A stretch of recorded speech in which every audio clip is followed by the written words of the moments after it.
acho que Paulo Cavalcante foi um humanista.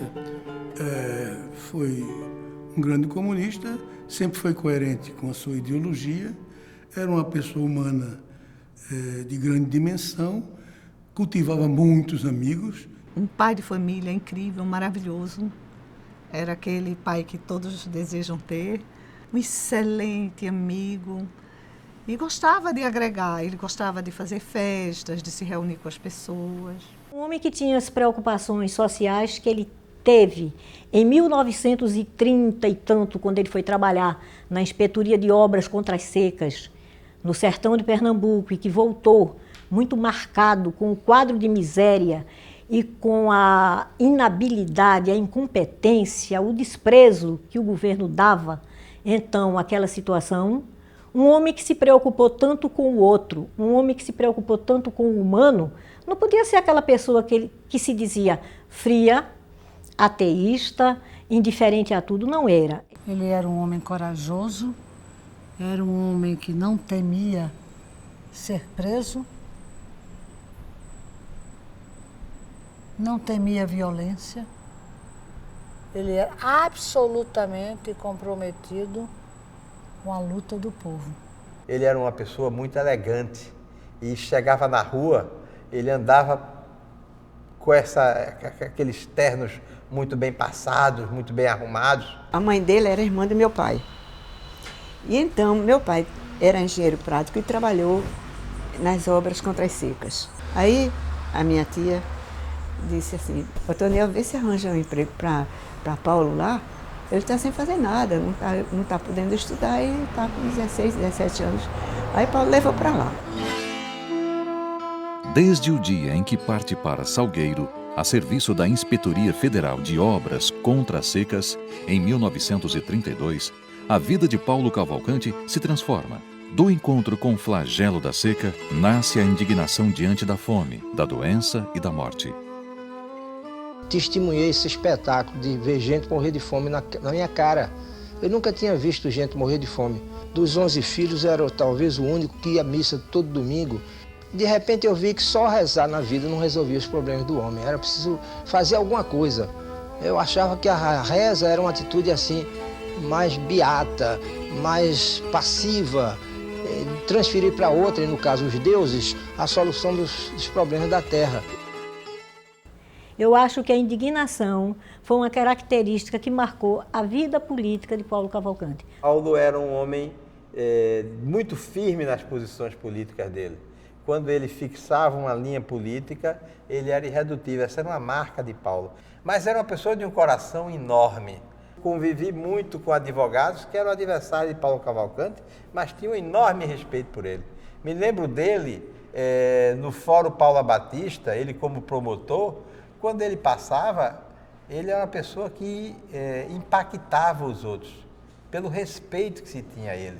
Mesmo que ele quisesse ser simples, e ele era, mas a gente sempre colocava ele numa posição de exceção, como um mestre. Ele era um mestre, era um ídolo mesmo, e merecidamente um condutor de ideias e de uma história. Ele teve um papel fundamental no estado de Pernambuco. Todo militante de uma ideologia muito combatida ou conflituosa com outro, em geral são ríspidos e são inacessíveis.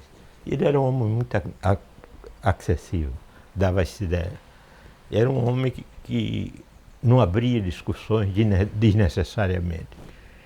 Era profundo, mas nunca ríspido. Ele era daquela versão, daquela corrente de pensamento que tinha que ser forte sem ser cruel. Dizem que uma andorinha só não faz verão, mas Paulo era o único deputado comunista na Assembleia aqui de Pernambuco, no início da década de 50, e era considerado o Irapuru. O Irapuru, que é um pássaro amazônico que sabe cantar muito bem, e que todos respeitavam a postura do Paulo como deputado estadual. Não tem inimigos pessoais. Eu tenho adversários de classe. Não luto contra homens, eu luto contra classes, sistemas políticos. Encantado com os feitos da coluna Prestes, Paulo Cavalcanti entra para o diretório estudantil da Faculdade de Direito em 1938. Engaja-se na defesa dos colegas de esquerda, combate o Estado Novo e o governo de Agamenon Magalhães. Tinha uma ideologia, ele não renunciava a ela, nem perseguido e preso ele a negava. E durante todo esse período, depois de várias prisões e de volta, ele ficou no Brasil, ficou em Pernambuco e passou a ser advogado de dezenas e dezenas de companheiros que foram perseguidos depois do golpe.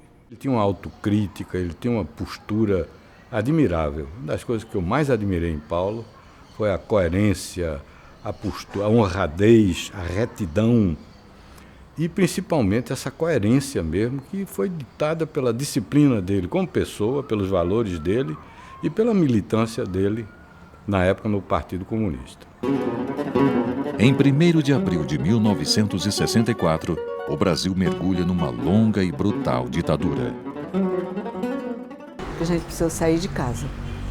Aí vamos para onde? Aí ia para a casa de um primo. Nisso a gente passou uns 4 dias. De lá, de noite, a gente saía, ia para outra casa. Mas depois ele disse, sabe uma coisa? A prisão vem aí, eu vou ser preso mesmo.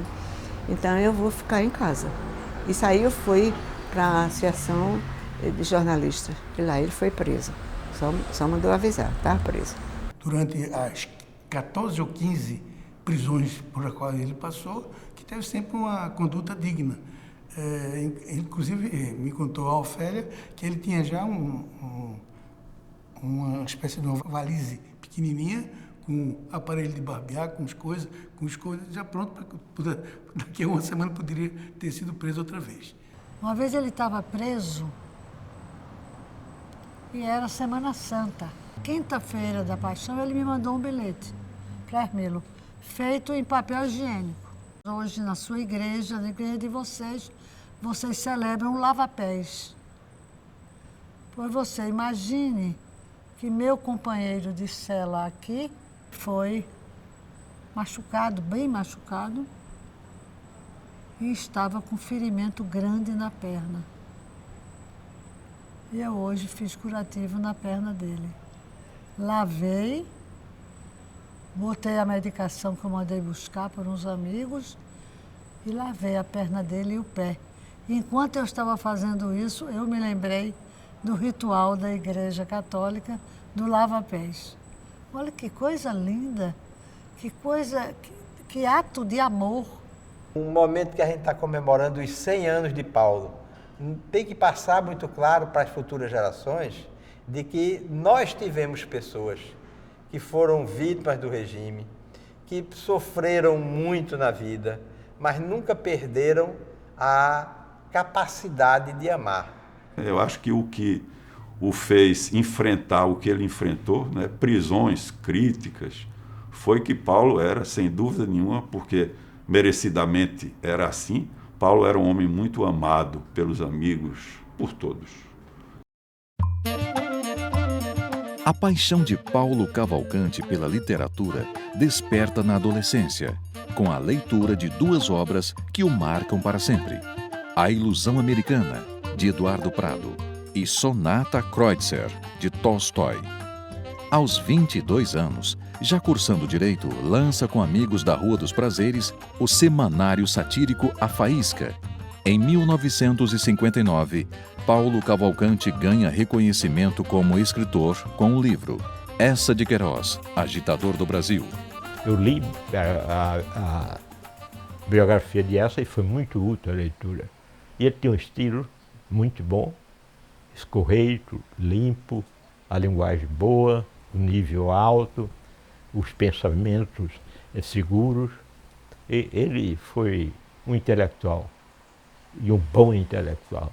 Que quando ele lançou Essa de Queiroz, Barbosa Lima Sobrinho disse no artigo que a impressão que se tem é que Paulo não deixou mais nada para ninguém. Como que disse, Paulo pesquisou tudo, né?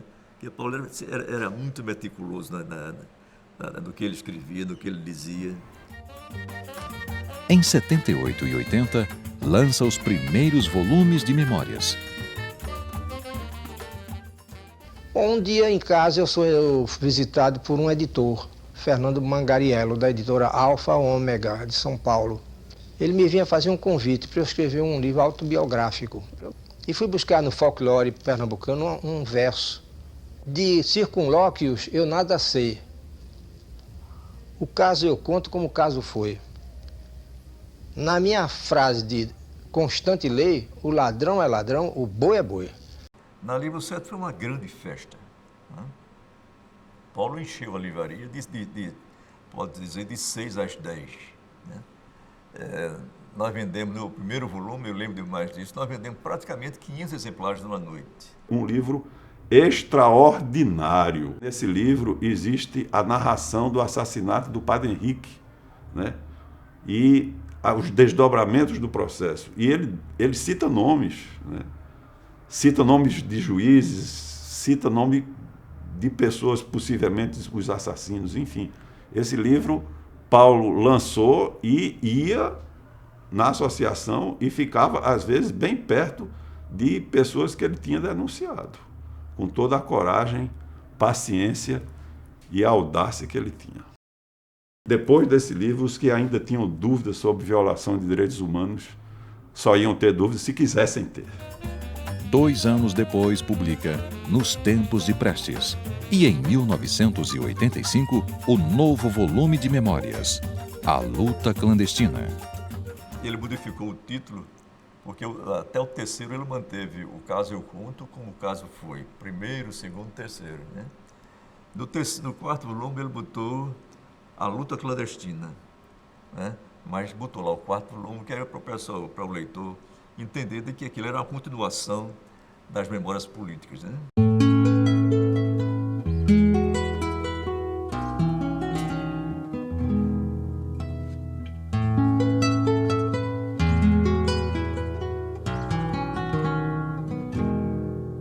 Ao completar 80 anos, em 25 de maio de 1995, é homenageado por amigos e admiradores. 6 dias depois, Pernambuco se despede do grande escritor e militante político Paulo Cavalcanti. Quando Arraes disse assim, parafraseando Unamuno, não é? Eu tenho 2 mãos e a consciência do mundo, Paulo tinha a consciência do mundo e ele, o corpo dele, não era só as mãos. E foi por isso que ele gastou o corpo e principalmente o órgão que ele mais usou, que foi o coração. E na hora que botaram na maca para ele ser encaminhado ao bloco cirúrgico, ele se voltou para a família, para a mulher e as filhas. E disse, digam ao povo brasileiro que eu dediquei minha vida a ele. Fortíssimo, verdadeiro e bravo. Paulo não podia morrer de mais nada. Ele morreu do coração, por uso. Uso mesmo, de verdade. Então o médico um dia disse, você precisa mudar de vida, essas coisas matam você do coração. Esse doutor, o que provoca a minha angina pectoris, não são essas coisas da vida, são as dores do mundo. Pronto, essa é a imagem de Paulo, que eu acho que era a melhor imagem dele.